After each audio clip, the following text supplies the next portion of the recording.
कथा के अनुसार पुराने समय में एक जौहरी की मृत्यु हो गई। उसके परिवार में पत्नी और उनका एक बेटा था।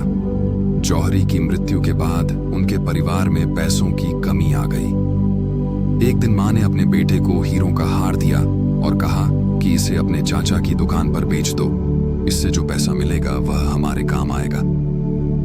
लड़का तुरंत ही हार लेकर अपने चाचा की दुकान पर पहुंच गया। चाचा ने हार देखा और कहा कि बेटा, अभी बाजार मंदा चल रहा है, इस हार को बाद में बेचना।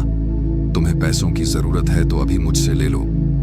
तुम चाहो तो मेरी दुकान पर काम भी कर सकते हो। लड़के ने चाचा की बात मान ली और अगले दिन से लड़का अपने चाचा की दुकान पर काम करने लगा।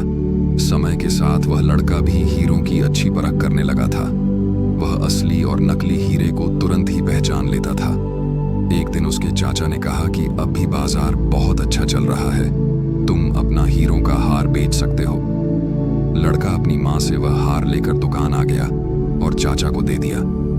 लड़के से उसके चाचा ने कहा कि अब तो तुम खुद भी हीरों की परख कर लेते हो, इस हार को देखकर इसकी कीमत का अंदाजा लगा सकते हो, इसीलिए तुम खुद इस हार की परख करो। लड़के ने हार को ध्यान से देखा तो उसे मालूम हुआ कि हार में नकली हीरे लगे हैं और इसकी कोई कीमत नहीं है। लड़के ने पूरी बात बताई तो चाचा ने कहा कि मैं तो शुरू से जानता हूं कि ये हीरे नकली हैं, लेकिन अगर मैं उस दिन तुम्हें ये बात कहता तो तुम मुझे ही गलत समझते। तुम्हें यही लगता कि मैं ये हार हड़पना चाहता हूं, इसीलिए इसे नकली बता रहा हूं। तुम्हें उस समय हीरों का कोई ज्ञान नहीं था।